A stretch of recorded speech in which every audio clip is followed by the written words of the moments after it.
네, 반갑습니다. 또 오랜만에 참 오니까 더 좋네요. 더 좋고 이렇게 저는 1년, 2년 이렇게 계속 이 강좌가 계속 지속되고 있다는 것 사실이 굉장히 큰 은혜라고 생각합니다. 여러분들이 그 은혜를 오늘도 잘 누리셨으면 좋을 것 같아요. 순서는 오늘은 이제 두 번에 걸쳐서 볼 건데요. 그러니까 오늘 한 번 하고 아까 우리 말씀하신 것처럼 2월 달에 한 번 더 합니다. 오늘은 한 8시 10분 정도까지 첫 번째 강의를 좀 하고요. 그 다음에 좀 쉬겠습니다. 그 다음에 마지막 강의를 하도록 하겠습니다. 이 사도신경이 알고 싶다, 이게 오늘 주제인데요.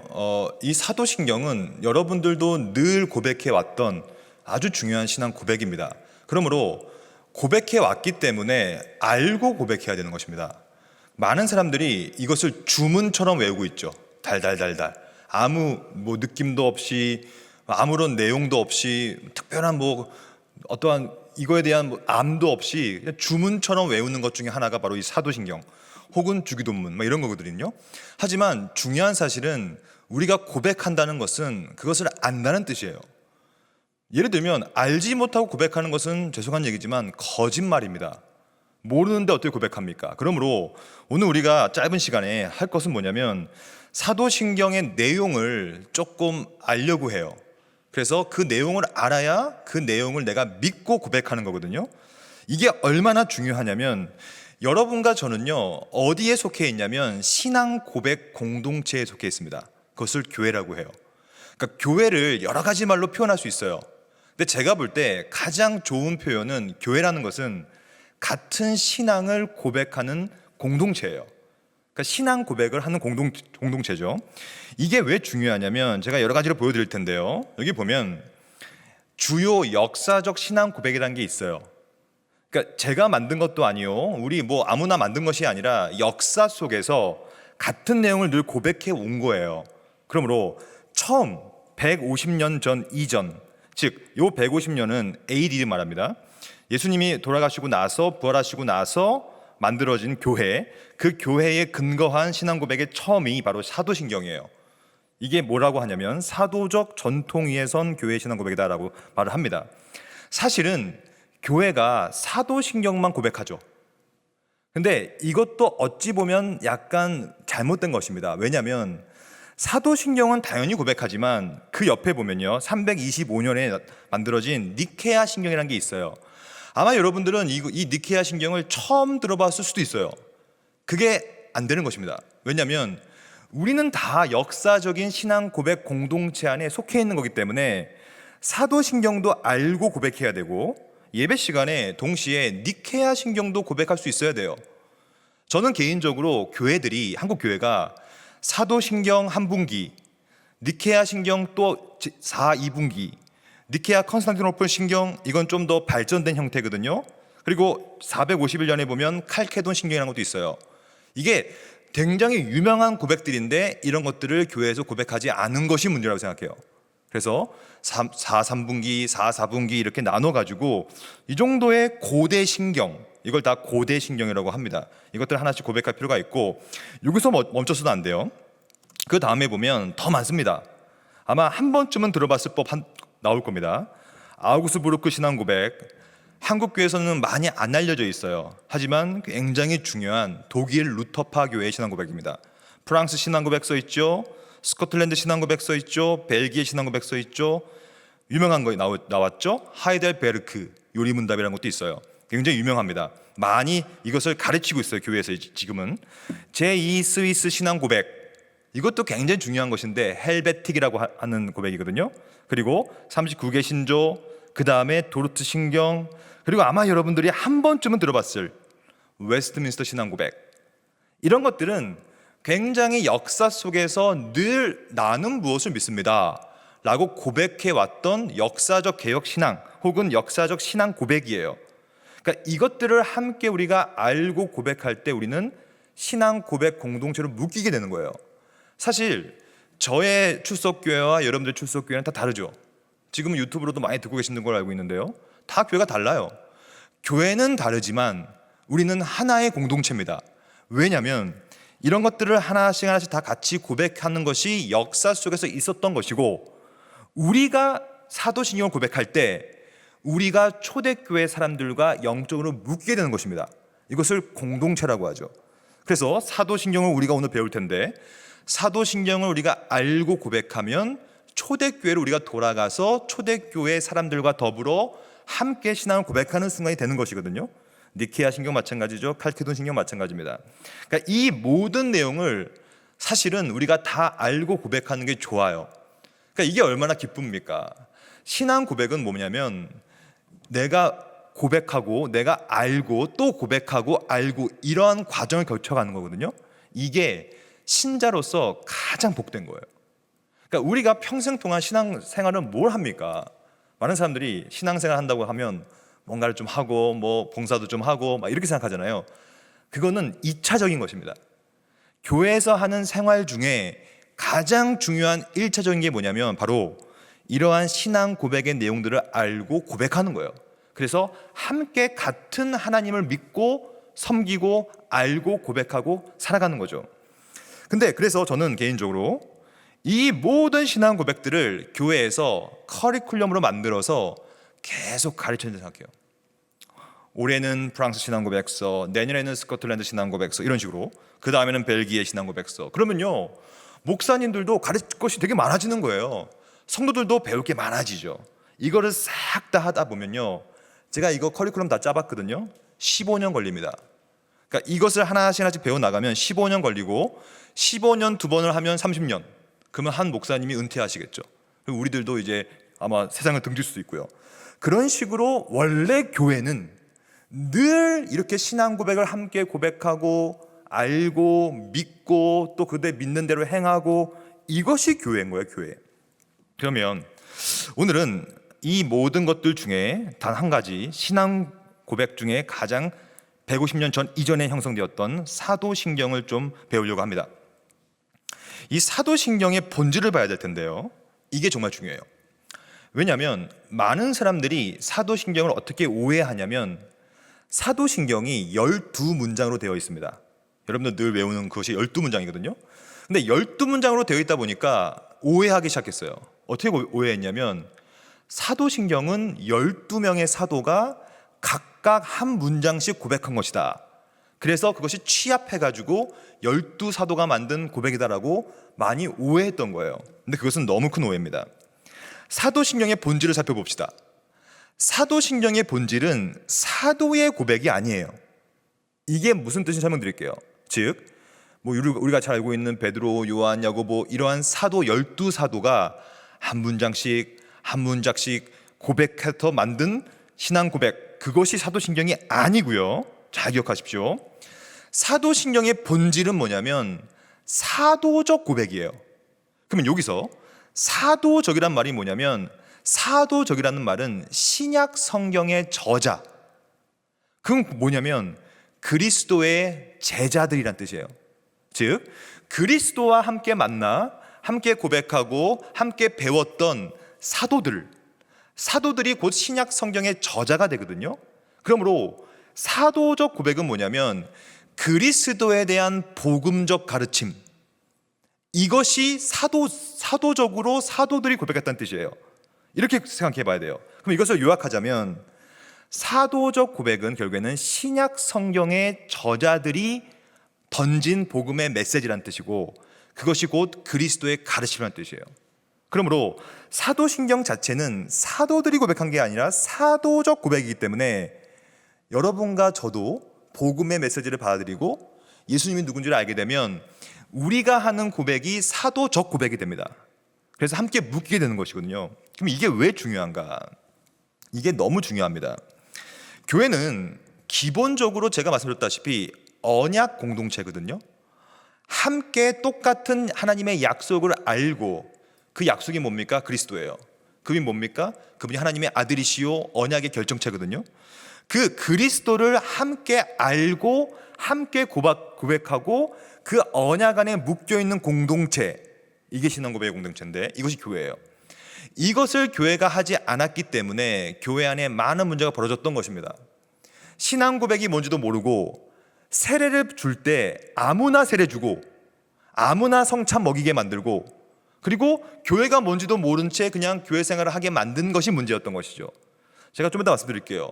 초대교회는 이것을 가장 경계했어요. 우리가 늘 이런 말 쓰잖아요. 초대교회로 돌아가자. 초대교회로 돌아가야 된다. 그 말이 곧 무슨 말이냐면 초대교회로 돌아간다는 말은 언약적 공동체로 돌아간다는 뜻이에요. 그래서 사도행전에 보면 언약적 공동체였기 때문에 자기 물건을 다 나누고 함께 가족 공동체 생활을 하고 그게 다 언약 공동체거든요. 그럼 이것을 히브리서 4장 14절에 보면 이렇게 나와 있습니다. 제가 읽겠습니다. 우리에게 큰 대제사장이 계시니 승천하시니 곧 하나님의 아들 예수시라. 우리가 믿는 도리를 굳게 잡을지어다 라는 말이 나와요. 여기서 믿는 도리라는 말이 나오죠.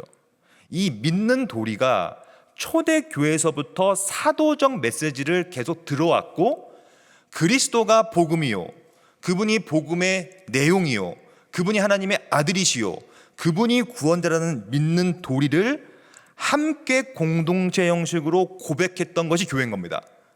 그 초대교회 언약 공동체, 즉 믿는 도리를 함께 붙잡았던 사람들이 교회인 거예요. 그러면 여러분들은 무엇을 믿고 있습니까? 지금 한국 교회에 이단들이 얼마나 많은지 몰라요. 이단들이 문제가 뭐냐면 믿어왔던 바 그 도리를 믿지 않고 다른 걸 믿는 게 이단이에요. 그러면 여러분도 마찬가지입니다. 여러분도 내가 고백하고 있는 내용이 뭔지를 모른 채 고백하면 우리는 더 이상 언약적 공동체가 될 수가 없는 것이고 초대교회의 핵심인 믿는 도리를 함께 붙잡고 있지 않은 공동체가 되는 거거든요. 이게 제일 위험합니다. 지금 이 자리에 계신 분들은 이 위험성에 대해서 별로 자각을 못 하시는 것 같은데 저는 이게 너무 안타까워요. 교회가 과연 무엇을 하고 있냐는 거예요.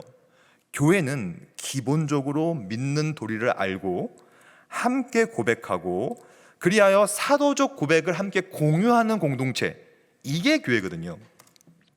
이것을 제가 예전에도 제가 여기 와서 교회 와서 헤르만 바빙크라는 선생님을 많이 소개시켜 드렸는데 한번 이분의 말씀 들어볼까요? 네덜란드 개혁 신학자고 19, 20세기 네덜란드에 살았던 분이에요. 이분이 이렇게 말합니다. 믿음은 뭐냐? 믿음은 하나님과 더불어 그의 약속의 말씀을 향해서 신뢰함으로 굴복하는 거예요. 즉 믿음은 다른 말로 하면 아는 거예요. 많은 사람들이 내가 어떻게 믿음이 강해질 수 있습니까? 그럼 이렇게 얘기하죠. 뭘 해보세요. 봉사를 해보세요. 성가대 해보세요. 주일학교 교사를 해보세요. 믿음이 강해질 겁니다. 아닙니다. 믿음은 뭔가를 해서 강해지는 게 아니에요. 믿음은 하나님의 말씀과 이 약속의 말씀, 언약이라고 하는 것인데 이 언약을 듣고 그 들음에서 믿음이 나는 거거든요. 즉, 그 언약의 말씀을 아는 것이 믿음이에요. 그러므로 신앙을 고백한다, 사도신경을 고백한다는 것은 복음의 말씀과 언약과 하나님을 아는 것, 그게 믿음입니다. 이것을 뭐라고 부르냐면 바로 아주 유명한 말이죠. 믿음의 대상이라고 부르죠. 저는 이 시간에 사도신경을 함께 고백하고 함께 배우기 위해서 여기 왔는데요. 그건 뭐냐면 내가 누구를 믿느냐, 그리고 내가 무엇을 믿느냐, 다른 말로 하면 믿음의 대상이 뭔지를 정확히 규정하려고 이곳에 저는 왔습니다. 왜냐하면 우리는 신자기 때문에 믿는 자예요. 믿는 자. 무엇을 믿느냐는 뜻이에요. 무엇을. 어떤 사람한테 종교가 뭡니까? 기독교인인데요. 그래요? 기독교는 뭘 믿는 거예요? 그러면요 제대로 말을 못해요. 뭐 예수 믿죠, 뭐 하나님 믿죠. 그게 끝이에요. 하지만 그것은 믿음의 대상에 대한 되게 얕은 이해예요. 얕은 고백이에요. 그러므로 나는 무엇을 믿습니다 라는 것을 최소화하여 요약한 것이 사도신경이에요. 그러므로 신자라는 것은 사도신경의 내용을 정확히 알고 그 내용을 고백하는 사람을 언약 공동체, 초대교회부터 그리스도인이라는 말을 붙였죠. 다른 말로 하면 오늘 우리가 할 것은 뭐냐면 내 믿음의 대상이 사도신경에 어떻게 나와 있는가, 그리고 그 사도신경의 내용이 나의 믿음의 대상을 어떻게 규정하는가, 이거를 함께 보려고 저희가 여기 온 곳입니다. 그럼 두 가지를 알아야 돼요. 첫째는 그리스도에 대한 사도적 메시지, 이게 사도신경이에요. 이렇게 나와 있죠. 사도적 메시지, 즉 사도들이 신약 성경의 저자로서 그리스도와 만나서 함께 배웠던 사람들이 복음이 뭐고 하나님이 누구시고 그리스도가 누구신지에 대해서 전했던 그 말, 히브리서에 말하면 믿는 도리, 이 믿는 도리를 아는 것, 그게 첫 번째고요. 두 번째는 알고 전능하신 그리스도를 개인적으로 믿는 것. 잘 보십시오. 믿음은 첫째는 아는 거예요. 알고 그 다음에는 믿는 것이죠. 무엇을 믿는 것이냐? 두 가지입니다. 그리스도가 누군지를 아는 거예요. 두 번째는 그리스도가 무슨 일을 하셨는지를 아는 거예요. 그 두 가지가 사도신경에 잘 요약되어 있어요. 그러므로 사도신경의 내용을 잘 알지 못하면 우리의 믿음은 없는 것입니다. 그렇게 볼 수밖에 없는 것이죠. 그래서 제가 빨리빨리 넘어갈게요. 믿는다는 것은 언제나 그리스도의 인격에 대한 무한한 신뢰. 근데 그리스도를 신뢰하기 위해서는 그리스도가 누군지를 알아야 됩니다. 그 아는 것을 사도신경이 말해주고 있어요. 두 번째로는 그분이 하나님의 아들이고, 또 나와 있죠.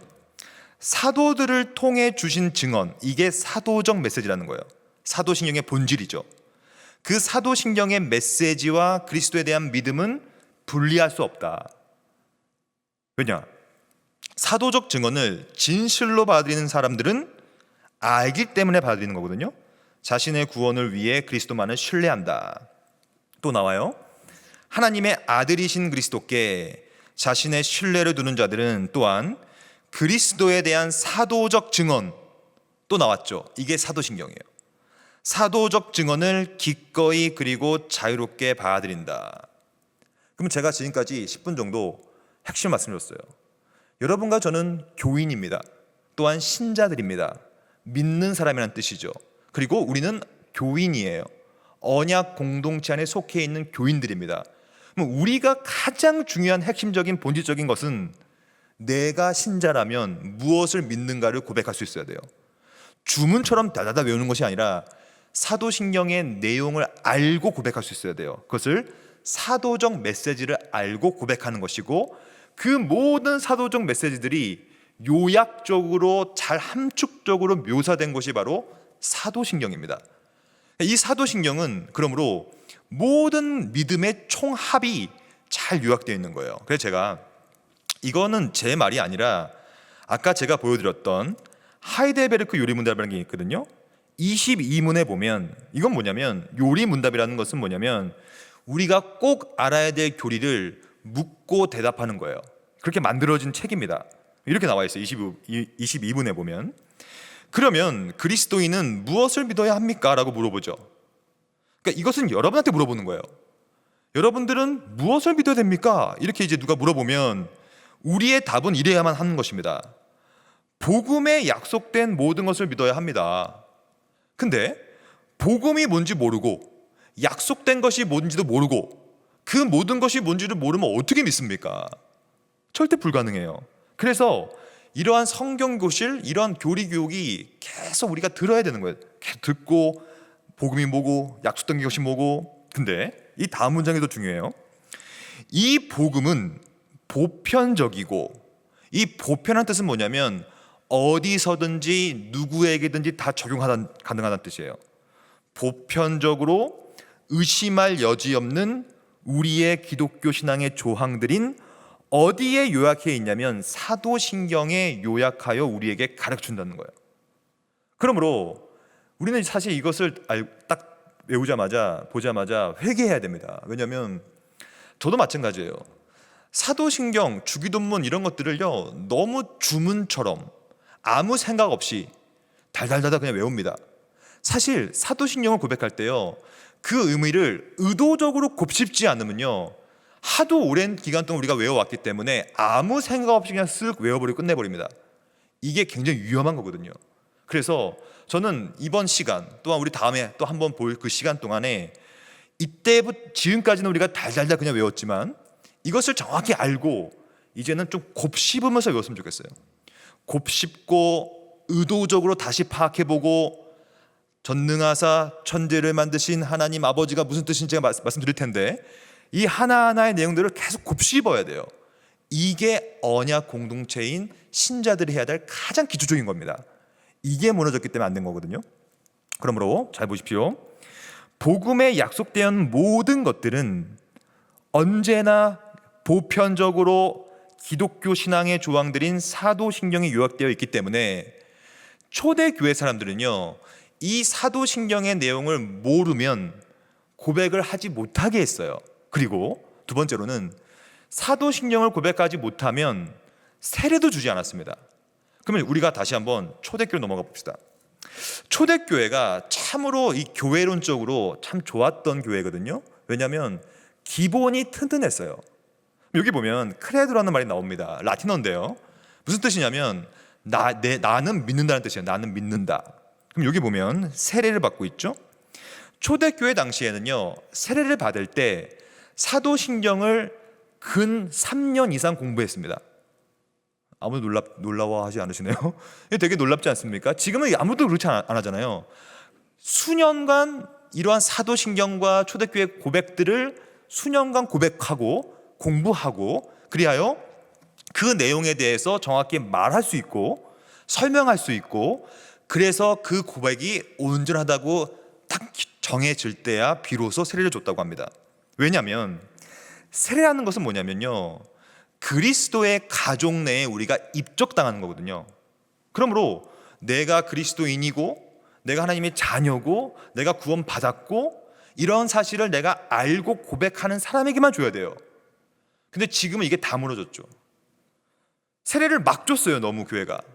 사도신경을 고백하든 못하든 뭐 상관없이 일단 교회 오면 일단 세례부터 주자. 세례 줘버리고, 그리고 막 그냥 성찬 줘버리고, 이게 다 신앙 고백 공동체가 다 깨져버린 거거든요. 그래서 우리 개혁교회 안에 아주 유명한 또 아주 영향력 있는 신학자가 한 분 계신데요. 그것이 바로 존 칼뱅이라는 분이죠. 이분이 쓴 책을 읽어보면요, 기독교 강요라는 책인데 이렇게 썼어요. 세례는 뭐냐? 입문의 표시다. 입문이라는 것은 뭐냐면 하나님의 자녀 안으로 들어간다는 뜻이거든요. 내가 이미 들어갔다는 뜻이에요.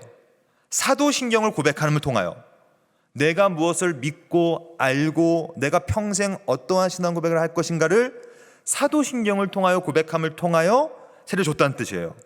그래서 그 증거는 어떤 증거냐면 우리가 고백함을 통하여 예수를 믿음을 통하여 접붙임을 받아 하나님의 자녀의 일원으로 인정받고, 그리하여 세례를 통하여 우리의 신앙을 다시 평가받고 그리스도의 회로, 즉 교회죠, 교회로 받아들여지는 것이거든요. 그러므로 원래 이 사도신경이라는 것은 그러므로 초대교회 당시에 세례와 밀접한 연결이 됩니다. 그래서 왜 그러냐면 세례는 기본적으로 세 가지의 기여점이 있어요. 이게 사도신경의 목적이거든요. 첫째, 내가 어떻게 죄를 용서받았는가, 속죄죠. 속죄를 어떻게 받았는가에 대한 증거. 그러니까 내가 예수를 믿었고 내가 믿는 분은 누구누구고 어떤 분이며 삼위일체겠죠. 그리고 그분이 나를 향하여 무슨 일을 하셨는가에 대해서 내가 알고 고백하는 증거가 세례예요. 그러므로 초대교회부터 사도신경의 고백과 세례는 밀접한 관련이 있었죠. 두 번째, 그리고 내가 예수를 믿고 그리하면 그리스도 안에서 죽고 그리스도의 부활과 더불어 내가 다시 살아나는 새 생명을 얻었던 거에 대한 외적인 표징이 세례입니다. 그러니까 이제부터 다시 한번 교회가 세례 교육 전에 사도신경을 계속 가르쳐야 됩니다. 이것이 초대교회의 원래 관습이었고 교회의 아주 훌륭한 전통이었다는 것이죠. 그리하여 계속해서 그리스도가 누구시고 그분이 나를 향해 무슨 일을 하셨는가, 그 결과가 구원인데, 구원은 다른 말로 하면 그리스도와 연합되는 거거든요. 그래서 내가 믿음을 통하여 그리스도와 연합되었다라는 사실을 외적으로 보여주는 것이 세례입니다. 한국교회가 지금 뭘 회복해야 되겠습니까? 이러한 가장 기초적인 언약 공동체가 원래 해왔던 것, 사도신경을 고백하고 그 내용을 이해하고 그렇게 다시 세례를 주는 것, 그리하여 그들을 참된 신자로 만드는 첫 번째 스텝을 밟아주는 것, 그게 교회거든요. 잘 보십시오. 그러므로 초대교회는 이러한 회중적인 표징이 없으면 신자라고 인정하지 않았습니다. 그리고 나의 믿음을 공적으로 선언할 때 그 공적인 선언의 내용이 사도신경이었다는 뜻이에요. 그리하여 이 사람은 사도신경을 안 해. 사도신경의 하나하나의 내용들을 의미 있게 알고 외우고 있네, 고백하고 있네, 그대로 살고 있네. 이러한 것들을 잘 살펴본 이후에 이 사람에게 뭘 줬냐면 교회 회원권을 준 것입니다. 한국 교회에 교회 회원권 개념이 싹 다 무너져 있어요. 더 이상 없죠. 하지만 교회 회원권은 굉장히 중요한 거예요. 이 교회 회원권은 뭐냐면 내가 예수를 믿는 사람으로서, 신자로서 우리 교회 고백 공동체 내에 공동체의 회원으로 들어왔고, 회원으로 들어왔기 때문에 그거에 대한 의무가 있는 거예요. 그게 뭐냐면 공예배를 준수해야 되고, 헌금을 내야 되며, 구제를 해야 되며, 그리고 모든 회의에 참석해야 되며, 이러한 의무들, 복된 의무들이 우리한테 주어지는 거거든요. 근데 한국 교회는 이런 교회 회원권 문제가 싹 다 무너져 버렸기 때문에, 왜냐? 아무나 세를 줘버리니까. 신앙 고백을 하든 말하든, 하여튼 장로님 아들이면 무조건 줘버리죠. 목사 아들이면 무조건 줘버립니다. 신앙 고백 하든 말든 큰일 나는 것입니다. 그렇게 될 수가 없어요. 그것은 교회의 본질을 해야 하는 작업입니다. 그러므로 다시 한 번 말씀드리지만 초대교회는 사도신경을 통하여서 선언, 신앙 고백을 평가했고, 그리하여 교회 회원권을 그들에게 줬고, 그리하여 그들에게 책무를 부여한 거예요. 이것을 칼뱅은 이렇게 얘기하죠. 세례는 또한 사람들 앞에서 행하는 우리 고백의 역할을 하기도 한다. 제가 일부러 이 세례를 강조하고 있습니다. 왜냐하면 세례와 신앙 고백은 밀접한 관련이 있으니까. 사실 세례는 우리가 하나님의 백성으로 인정받기를 바란다는 것을 공적으로 시인하는 표지이기도 하다. 그리하여 세례를 통하여 우리는 우리 모든 그리스도인들, 왜냐? 언약 공동체니까요. 한 신앙이죠. 한 신앙으로 모여서 하나님을 예배하고 동의하고. 왜 동의할 수 있는지 아십니까? 알아야 동의하죠. 무엇을 알고 무엇을 믿는 것을 동의하는 거거든요. 또한 마지막으로 세례를 통하여 우리의 믿음을 공개적으로 신하는 것이다. 이게 원래의 사도신경의 목적이요, 사도신경의 내용이요, 사도신경의 본질이었어요. 이게 많이 무너진 것이 문제인 것이죠. 그럼 지금까지는 제가 이 사도신경이 초대교회부터 어떻게 사용되었고 그 본질은 뭔지를 설명드렸습니다. 지금부터는 그러면 이 사도신경 자체로 좀 들어가 볼게요. 우리가 시간이 많지 않아서 이 사도신경은 총 12개의 문장으로 되어 있습니다. 근데 이 12개의 문장들이 다 하나하나 의미가 있어요. 우리는 그냥 예배 시간에 그냥 외우고 지나가지만 이 하나하나를 만들기 위하여, 또 이 하나하나의 사도적 메시지가 만들어지기 위하여 수없이 많은 신앙의 선배들이 피를 흘렸고 이단들과 싸웠고 자기의 이 엄청난 이 몸의 핍박과 고문을 당하면서 끝까지 신앙을 지켜가면서 이 하나하나 문장들을 만들어낸 거거든요. 그러니까 이 한 문장 안에는 피가 서려 있습니다. 교회의 토대가 서려 있죠. 거기 안에는 수없이 많은 역사적인 논쟁이 서려 있는 거예요. 그래서 이 하나하나를 우리가 볼 건데, 오늘은 5번째, 하나, 둘, 셋, 넷, 다섯, 6번째까지 볼 겁니다. 6번째까지 보고 또 우리가 2주 후에 다시 그 다음 걸 볼 거예요. 그럼 이 구조를 딱 살펴보면요, 어떠한 느낌이 듭니까? 잘 보십시오. 첫 번째 문장은 신론이에요. 신론, 즉 하나님이 누구시냐에 대한 고백입니다. 그러므로 나는 어떠한 하나님을 믿느냐가 첫 번째 문장이에요. 이것을 신론적 고백이라고 합니다. 가장 중요하죠. 왜냐하면 내가 어떠한 분을 믿는 것인가, 이게 신론이니까요. 신론이 딱 한 문장에 딱 되어 있고요. 그리고 그 다음부터는 전부 다 기독론이에요. 무슨 말이냐? 예수님이 누구시냐에 대해서 고백합니다. 첫 번째 1, 2, 3, 4, 5, 6. 이 6가지 문장은 전부 다 그리스도가 누구시고 그리스도가 나를 위하여 어떤 일을 하셨는가에 대해서 고백하는 거예요. 그러니까 굉장히 사도신경의 본문 내에 많은 위치를 차지합니다. 왜냐하면 우리의 믿음의 대상은 궁극적으로 그리스도이기 때문에 그렇습니다. 그것을 우리가 좀 이따 볼 거고요. 그리고 거기서 멈추지 않고 짧은 한 문장, 성령을 믿사오며 성령론이에요. 그래서 우리가 성령이 누군지도 배울 거고요. 그리하여 첫 번째, 6번째, 7번째까지 보면 이것을 삼위일체 구조라고 불러요. 즉 우리가 고백하는 것은 삼위일체 하나님이지 어느 삼위일체 하나의 위격만이 고백하는 게 아니거든요. 신론, 성부 하나님, 성자 그리스도, 성령까지가 삼위일체의 구조를 갖고 있고 거기서 멈추지 않습니다. 그 다음에는 두 가지 문장 가운데서 교회가 뭔지를 고백합니다. 그래서 거룩한 공예와 성도가 교통하는 것과 이게 무슨 뜻인지 볼 거고요. 죄를 사하여 주시는 것과 죄를 사함 받은 사람들이 모여있는 공동체가 교회이기 때문에 그것도 우리가 볼 겁니다. 여기서 멈추지 않고 마지막으로는 종말론에 대해서도 말하고 있어요. 몸이 다시 살고 영원히 사는 것을 믿사옵나이다. 그러면 이것을 딱 보면 결국에는 사도신경은 딱 조직신학의 한 체계적인 구도를 갖고 있어요.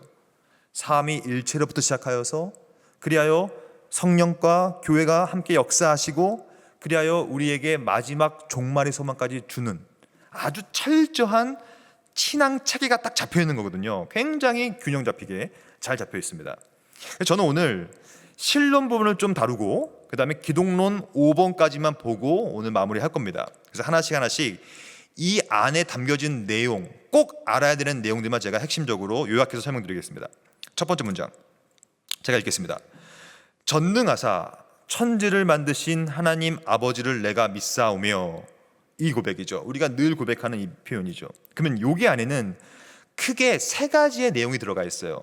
제가 이 모든 것을 다 설명드릴 수는 없어요, 시간상. 하지만 핵심적으로 전능하사가 뭔지를 설명드릴게요. 전능하사. 이 전능하다는 뜻은 뭐냐면 하나님의 초월성을 말하는 것입니다. 그래서 여러분들이 사도신경을 고백한다는 뜻은 전능하사라고 고백할 때는 하나님은 초월하신 동시에 무한하신 분입니다라는 것을 고백하는 거예요. 그것을 바로 전능하사라는 표현이죠. 이것을 어떻게 이해할 수 있냐면 저는 이것을 신지식으로 좀 풀려고 합니다. 하나님이 누구신가에 대한 내용이죠. 신지식. 신지식은 크게 세 가지가 있습니다. 그래서 신지식이라는 큰 틀이 하나 있고 그 밑에는 하나님의 내적 사계라는 게 있어요. 조금 어려운 표현이지만 한번 들어보시면 이해하실 겁니다. 하나님은 모든 일을 다 계획합니다. 그것을 내적 사유라고 불러요. 그러므로 우리가 하나님을 고백할 때는 하나님은 모든 것을 전능하신 능력 하에서 계획하시는구나 라는 것을 고백하는 거거든요. 근데 그것을 내적 사유라 부르고요. 하지만 하나님은 내적 사역에 근거하여 자신의 일을 펼쳐나가십니다. 그것을 섭리라고 부르죠. 하지만 그 일들은 하나님 내부에서 벌어지지 않고 하나님 외부에서 벌어지기 때문에 외적 사유라고 불러요. 그러므로 잘 보십시오.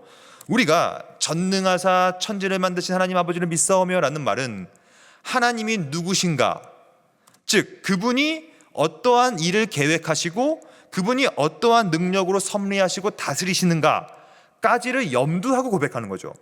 그럼 이것을 칼빈은 뭐라고 얘기했는가? 이렇게 고백하기 위해서는 먼저 하나님이 누구신가를 알아야 돼요. 하나님이 누구신가를 아는 것을 신학에서는 경건이라 불러요. 경건. 많은 사람들이 이걸 오해하죠. 많은 사람들이 경건하면 뭔가를 뭐 목소리를 바꾸고 뭐 표정을 바꾸고 막 외모를 바꾸고 막 이렇게 경건하게 하는 것, 이게 경건이 아니라 경건은 기본적으로 하나님을 아는 겁니다. 즉 하나님이 전능하시다는, 무한하시다는, 초월하다는 사실을 내가 알고 인식하는 것부터 경건이 시작돼요. 그 말은 뭐냐면 나는 피조물이고 나는 정말로 낮은 인간이고 나는 정말로 연약한 죄인이라는 사실을 고백한다는 뜻이에요. 그래서 칼빈은 언제나 하나님을 알아야 나를 알고 나를 알아야 하나님을 안다라고 얘기해요. 그것을 경건이라고 합니다. 그러므로 우리가 경건하기 위해서는 먼저 하나님의 전지전능함, 그리고 그분이 천지를 만들었다는 사실, 이게 뭐예요? 창조주시라는 사실, 이것을 정리해 보겠습니다. 첫 번째 문장, 전능하사 천지를 만드신 까지가 하나님의 초월성, 하나님의 무한성, 그분의 창조주이심, 즉 나와는 엄청난 질적인 차이가 있다는 성부 하나님이라는 사실을 인정하는 경건, 그 경건을 내가 고백한다는 뜻이죠. 그렇게 이해하시는 게 좋습니다. 그럼에도 불구하고 우리는 하나님을 온전히 알 수는 없습니다. 이건 우리가 알 수가 없어요. 온전히. 그래서 온전히 이해할 수는 없지만 인식할 수 있다는 뜻을 다른 말로 하면 불가해성이라고 불러요. 아주 중요한 표현입니다. 그래서 우리가 하나님을 제대로 알 수는 없지만, 완벽하게 이해할 수는 없지만, 우리가 그럼에도 불구하고 창조주 하나님, 전능하신 하나님, 무한한 하나님을 고백하는 것, 그게 인식론의 기본 원리죠. 그래서 이것을 성경은 이렇게 말하고 있습니다. 네가 하나님의 오묘함을 어찌 능히 측량할 것이냐. 알 수 없다는 뜻이죠. 왜냐? 전능하신 분이기 때문에, 초월한 분이기 때문에. 어찌 능히 그를 알겠느냐. 그리고 또 말하죠. 이사야서 40장 18절, 너희가 감히 하나님을 누구와 같다 하겠느냐. 무슨 형상을 그에게 비기겠느냐. 이게 무슨 말이냐면, 하나님이 너무나 초월적이고 무한하시며 창조주신 사실을 내가 인식하는 것부터가 경건의 시작이기 때문에 거기서부터 신앙 고백은 시작됩니다. 그러니까 저는 여러분들이 그 어떤 것보다 중요한 건 뭐냐면, 하나님이 누구신가, 그분이 얼마나 초월하신 분인가, 전능한 분인가, 이것을 인식하는 것, 이게 신앙 고백의 시작점이에요. 그래서 사도신경은 처음부터 전능하사 천지를 만드신 이라는 표현을 쓰고 있는 거거든요. 근데 우리는 그 하나님을, 사실은 우리는 유한하기 때문에 초월하신 분을 제대로 알 수가 없습니다. 근데 그래서 많은 사람들이 이것을 불가지론을 생각하죠. 불가지론은 뭐냐면 알 수 없다는 거예요. 그러니까 두 가지가 있죠. 어떤 사람들은 그래도 우리가 전능하시만 초월하시지만 무한한 하나님을 우리는 알 수 있어 라고 하는 사람들이 있는 반면에, 어떤 사람들은 아니야, 우리가 어떻게 무한하신 하나님을 알 수가 있어, 어떻게 초월하신 분을 알 수 있어, 우리는 아무것도 몰라, 우리는 어차피 모르기 때문에 고백도 할 수 없어, 믿을 수도 없어. 이것을 불가지론이라고 합니다. 알 수 없음, 알 수 없다고 하는 것이죠. 하지만 그렇지 않습니다. 우리는 여전히 알 수가 있어요. 잘 보십시오. 그것이 불가해성의 의미예요. 우리는 전능하사 천지를 만드신 창조주, 초월주 하나님을 100%는 알 수 없습니다. 하지만 100% 알 수는 없고 이해할 수는 없지만, 여기 뒤에 나와 있죠. 인식은 가능합니다. 인식. 이게 신앙 고백이에요. 신앙 고백은 성경을 통하여 하나님께서 자기 자신을 드러내시기 때문에 성경을 통하여 하나님을 인식하는 것, 그분이 전능하시고 그분이 창조주이시며 천지를 지으신 여호와라는 사실을 인식하는 것부터 신앙 고백은 시작되며, 그러므로 신앙 고백을 한다는 뜻은 불가지론으로 간다는 뜻이 아니에요. 알 수 없음이 아니라, 하지만 그 반대도 있어요. 그건 뭐냐면, 하나님은 너무 초월하셔, 너무 무한하셔, 천지를 만드신 분이야. 그래서 지나치게 신비주의로 가는 사람도 있어요. 그것도 잘못된 겁니다. 그러므로 우리가 신앙 고백하는 사람으로서 사도신경을 딱 첫 문장을 내뱉을 때 불가지론도 경계해야 되며 동시에 신비주의도 경계해야 돼요. 그러므로 우리가 고백하는 전능하사 천지를 만드신 하나님은 성경에 나타난 초월하시지만 무한하시지만 전능하신 창조주시지만 성경을 통하여 자기 자신을 우리한테 드러내시는, 그리하여 우리가 그분을 인식할 수 있다는 그 사실까지도 고백하는 것이 바로 사도신경 첫 문장이거든요. 이게 이제 실론적, 인식론적 고백이라고 하죠. 그러므로 결국에는 칼빈의 말을 들어볼까요? 이것을 우리가 고백할 때, 전능하사 천지를 만드신 분이 무한하신 하나님의 사실을 고백할 때 우리는 어떠한 마음을 갖게 되느냐? 우리로 하여금 우리 자신의 잣대로 그를 재지 못하도록 하나님께서 우리에게 두려움을 줍니다. 이것을 경건이라고 불러요. 경건은 다른 말로 하면 하나님을 두려워하고 그분을 경외하는 거거든요. 그리고 또한 그가 영이시라는 사실은 그에 관한 어떠한 세속적이며 육신적인 상상에 빠지지 못하도록 만드는 것이다. 왜냐하면 우리가 전능하사 천지를 만드신 하나님을 제대로 인식하지 못하고 제대로 고백하지 못하면 하나님을 향하여서 나 스스로 내 마음대로 세속적인 가치관 속에서 하나님을 인식하고 하나님을 이해하게 되어버립니다. 그래서 이상한 상상에 빠져버려요. 이게 문제거든요. 그래서 아무리 오랫동안 신앙생활을 해도 정확히 여호와 하나님을 알지 못하고 고백하지 못하면 세속적이고 육신적인 상상에 빠져가지고 그렇게 가는 겁니다. 그러므로 전능하사 천지를 만드시라는 고백은 하나님이 무한하시고 그분 앞에 우리는 연약한 죄인이며 우리가 성령을 통해 그분을 인식하고 그리하여 우리가 그분을 고백하고 경외하는 것이다 까지를 고백하는 것이죠. 이것을 칼빈은 그래서 이렇게 얘기합니다. 가장 중요한 자세가 뭐냐, 결국에는 겸손이라는 거예요. 겸손. 사도신경의 첫 문장을 고백할 때, 그러므로 가장 중요한 것은 하나님 앞에서 내가 얼마나 연약한 죄인인 것을 고백하는 것이죠. 겸손함이죠. 왜냐? 하나님은 전능하시고 나는 전능한 자가 아니라는 고백이니까. 보십시오. 측량할 수 없는 하나님의 본체를 인간의 작은 척도로 어떻게 잴 수 있단 말인가. 첫 문장부터 전능하사 천지를 만드신 분에 대한 고백이기 때문에 그분을 잴 수 없다는 뜻이죠. 날마다 태양을 우리는 바라보죠. 근데 태양이 어떠한 본질인지 알 수가 없어요. 왜냐하면 너무 뜨겁기 때문에 어떻게 우리가 그걸 연구할 수가 없습니다. 그것이 바로 우리 아닙니까? 하지만 하물며 그 태양보다도 더 크시고 넓으신 분께서 전능하사 천지를 만드신 분인데 자기 자신에 대해서 우리는 잘 알지 못하는데 어찌 우리의 힘으로 하나님의 본체를 탐구하려 한단 말인가 라면서 우리의 자세를 말해주고 있죠. 그래서 이것을 잘 정리해 봅시다. 전능하사 천지를 만드신 이라는 표현 가운데는 그러므로 하나님의 초월주되심, 하지만 우리의 연약함이 거기 안에 스며들어 있는 것이고, 그분은 얼마나 놀라운 창조주신가, 그럼 나는 얼마나 연약한 피조물인가까지도 그 신앙 고백 안에는 들어가 있는 거예요. 그러므로 결국에는 신에 대한 감각을 내가 고백하는 것이죠. 하나님이 얼마나 위대하고 하나님의 본체를 우리가 감히 어떻게 탐구하려 한단 말인가. 그래서 이 사도신경의 첫 문장 안에는 신자로서의 겸손함이 자아내게 될 수밖에 없는 것이죠.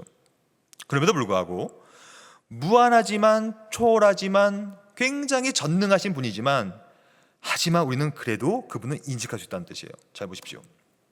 성경에 감추어져 있는 신비들을 논하는 일이 있어서 우리는 각별히 삼가는 자세를 가져야 돼요. 즉 우리가 감히 전능하신 하나님을 완벽하게 알 수 있다거나 그분을 막 파헤치려고 한다거나, 특별히 삼위일체를 잘못 연구해버리면요, 삼위일체는 신비 그 자체거든요. 그걸 잘못 연구해버리면요 이단 돼버립니다. 각별히 삼가야 돼요. 그러니까 우리가 첫 문장 전능하사 천지를 만드신 하나님 아버지를 내가 믿사오며 라는 자세 가운데 각별히 삼가는 자세가 거기 안에 포함된 거거든요. 그래야요 우리의 생각과 언어가 하나님의 말씀 자체가 허용하는 한계를 넘어서는 일이 없도록 지극히 조심해야 됩니다. 그러니까 우리가 한마디의 신앙 고백을 할 때도 각별히 조심해야 돼요. 하지만 우리는 하나님을 인식할 수는 있습니다. 어떻게? 하나님께서 중간부터 친히 우리에게 계시하시는 대로, 즉 성경이 늘 하나님의 전능성과 창조이심을 말하기 때문에 성경이 계시하는 바대로만 그를 생각해야 돼요. 그리고 그를 고백해야 되죠. 오직 그의 말씀만을 근거로 하나님을 탐구해야 됩니다. 그리하여 그것이 바로 그 지식을 하나님 자신에게 맡기는 거죠. 왜냐? 성경을 통하여 하나님이 드러나기 때문에 성경에 맡기면 하나님이 드러나게 됩니다. 그 말이 이 말이에요. 바로 내가 고백하고 있는 그 지식을 하나님 자신에게 맡겨버리는 거예요. 그것이 곧 성경이니까. 그러므로 이것을 뭐라고 부르냐면 바로 제가 참 좋아하는 표현인데요, 계시 의존 사색이라는 말을 씁니다.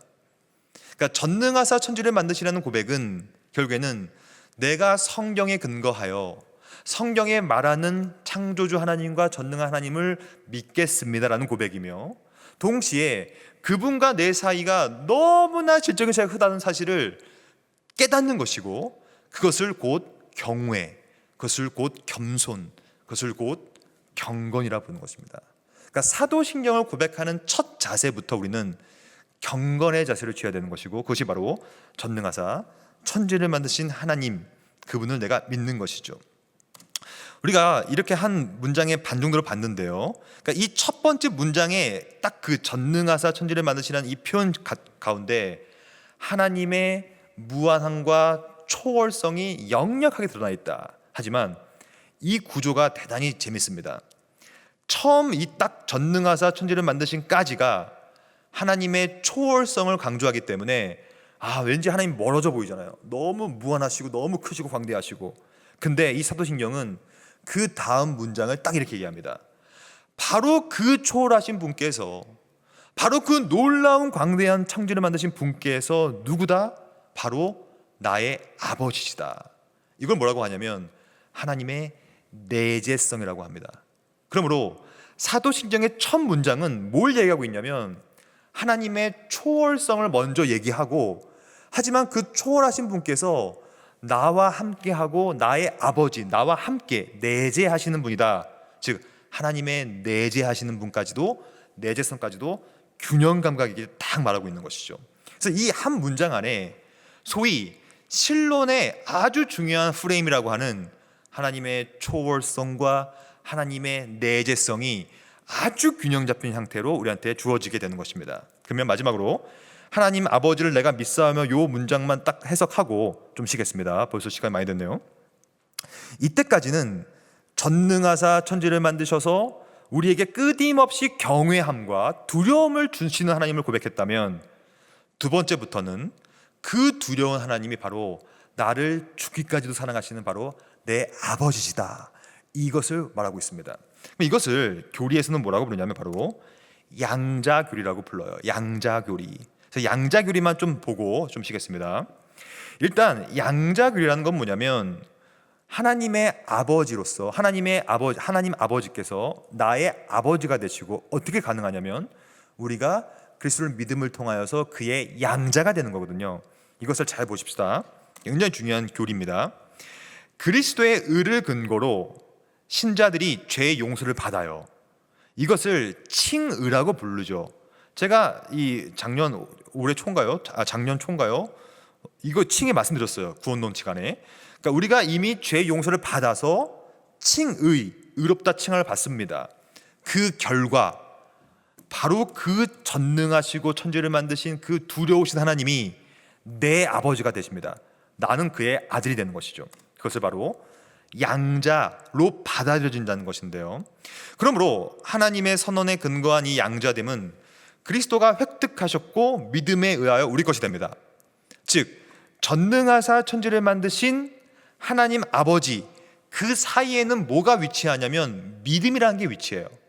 그 믿음은 우리가 아까 제가 말씀드렸다시피 전능하사 천지를 만드신 분을 아는 것이고, 그분을 인식하는 것이고, 그분을 믿는 거거든요. 그것이 믿음이라고 하는데, 그 믿음을 통하여서 바로 그 초월하신 분께서 내재, 나와 함께하는 아버지가 되는 거거든요. 그 결과 우리는 어떻게 되느냐?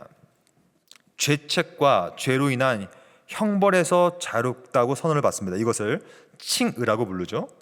칭의가 된 사람들은 동시에 어떻게 되냐면 자녀로 입양됩니다. 그러므로 잘 보십시오. 칭의가 되지 않은 사람은 사도신경을 고백할 수가 없습니다. 왜냐? 칭의가 되지 않았다는 얘기는 아직도 사탄의 자녀라는 뜻이에요. 그러니까 사탄의 자녀들은 하나님이 내 아버지가 아닙니다. 내 아버지는 사탄이죠. 하지만 전능하사 천지를 만드신 초월성을 우리가 믿을 때 예수 그리스도를 믿게 되는 것이고, 그 믿음을 통하여 우리가 의롭다 인정을 받아서 자녀가 돼서 하나님을 아버지라 부를 수 있는 거거든요. 아버지 같은 하나님의 사랑의 대상으로 우리가 여겨지는 것이죠. 이를 통해 신자들은 많은 형제 중에서 맏아들이신, 왜냐하면 그리스도는 유일한 독생자이니까 맏아들이죠. 우리는 친아들이 아니라 우리는 양자입니다. 그래서 양자교리라고 부르는 거예요. 하지만 지위를 같이 얻어요. 우리도 하나님을 아버지라 부르고 예수님도 하나님을 아버지라 부르기 때문에 우리 모두 다 똑같은 구원의 지위를 얻어서 하나님을 아버지라고 섬길 수 있게 되는 것이죠.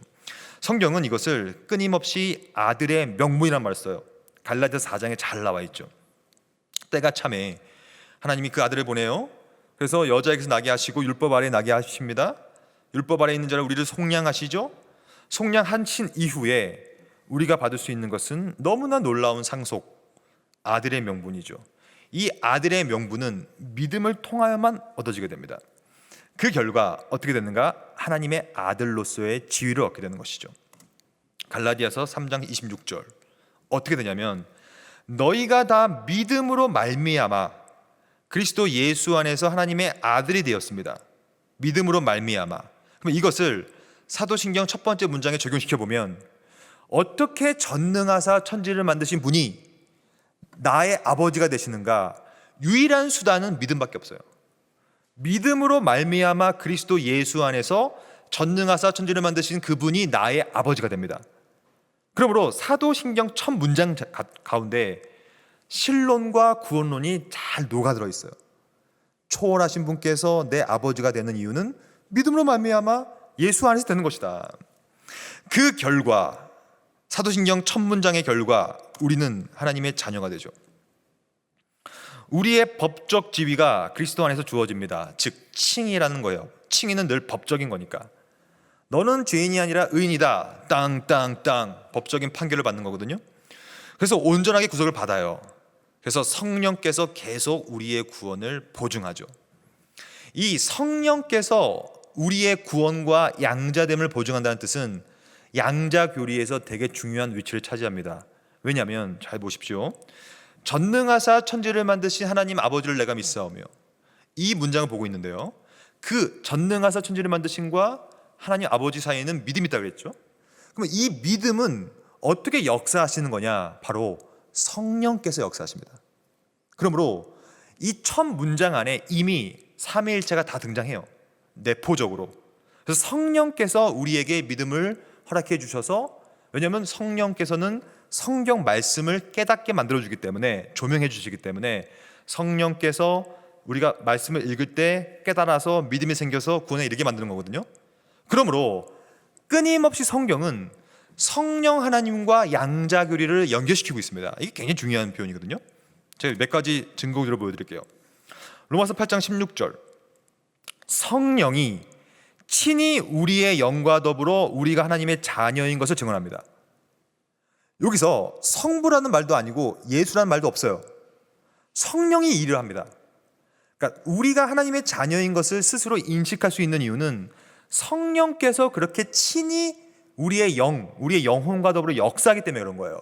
그럼 이것을 사도신경 첫 번째 문장으로 돌아가 봅시다. 사도신경 첫 번째 문장은 그러므로 성부, 성자, 성령이 동시다발적으로 등장하고 내포적으로, 그리하여 전능하시고 초월하신 천지를 만드신 성부 하나님을 우리가 성령의 역사를 통하여 믿을 때 우리가 하나님의 자녀가 되기 때문에 하나님을 아버지라 부를 수 있게 되는 것이죠. 그러니까 이것이 다 포함된 거예요. 거기 안에 굉장히 체계적으로 거기에 포함되어 있죠. 갈라디아서 4장 6절, 너희가 아들이므로 하나님이 뭘 보내냐면 그 아들의 영을 우리 마음 가운데 보냅니다. 그 아들의 영, 예수의 영인데 예수의 영이 바로 성령이거든요. 동일 본질에 의하여 성부, 성자, 성령은 같은 본질을 갖기 때문에 아들의 영은 곧 성령이라고 부릅니다. 양자의 영이라고 부르죠. 그것을 우리 마음 가운데 보냅니다. 그래서 우리가 어떻게 되냐면 아빠, 아버지라고 전능하사 천지를 만드신 분을 아빠, 아버지라고 고백할 수 있게 되는 것이죠. 그러므로 성령의 역할이 사도신경 첫 문장에 역력하게 역사하고 있는 것을 우리가 발견할 수 있게 되는 것이죠. 사도신경 첫 번째 문장부터 그러므로 믿음은 하나님의 선물이고 성령의 역사한 사실이 드러납니다. 우리는 이것을 고백하는 거예요. 성령께서 말씀을 깨닫게 만들어 주셨기 때문에 우리가 믿음을 갖게 되었고, 그 믿음을 통하여서 하나님의 전능성과 그분의 무한주 되심과 그분의 창조주 되심을 우리가 인식하게 되는 것이고, 그리하여 내가 이제 그분의 자녀가 되었구나. 그것을 누가 인을 치냐면 아들의 영, 그 영이 우리한테 오셔서 성령이 친히 우리의 영과 더불어 하나님의 자녀인 것을 증언하기 때문에 그 결과 전능하사 천지를 만드신 분이 하나님 아버지심을 내가 고백하게 되는 것입니다. 이게 굉장히 삼위일체적으로 아주 유기적으로 역사하고 있거든요. 이것만 보고 우리 좀 쉬겠습니다. 이 성령은 우리의 영에게 우리가 하나님의 자녀임을 증거합니다. 사도신경 첫 문장을 그래서 고백할 수 있게 되는 것이죠. 그 어떤 것도 우리를 그리스도 안에 있는 하나님의 사랑에서, 왜냐하면 하나님 아버지는 사랑의 하나님이라는 사실이 드러나니까요. 그 사랑에서 그 어떤 것도 끊을 수 없음을 우리에게 확신시킨다라고 얘기하면서 바로 양자와 성령과 믿음의 역할들을 잘 얘기하고 있죠. 정리해 보겠습니다. 사도신경 첫 번째 문장 안에 우리 신앙의 핵심이 다 들어가 있어요. 성부는 누구시고, 성자는 어떤 일을 하시고, 성령은 어떤 일을 하시며, 왜 우리가 초월하신 분을 하나님 아버지라 부를 수 있는가에 대한 기본적인 이해가 사도신경 첫 문장에 다 포함되어 있기 때문에 사도신경 첫 문장을 정확히 알고 고백하는 것이 신앙 고백 공동체의 신자들로서 필수적인 일이다까지 배우겠습니다. 지금부터는 좀 쉬었다가 다음부터는 쉬고 나서 그럼 이게 어떤 식으로 벌어지는 것이냐, 어떤 식으로 첫 문장이 우리한테 내 것이 될 수 있느냐를 기독론적으로 한번 쭉 풀어보겠습니다.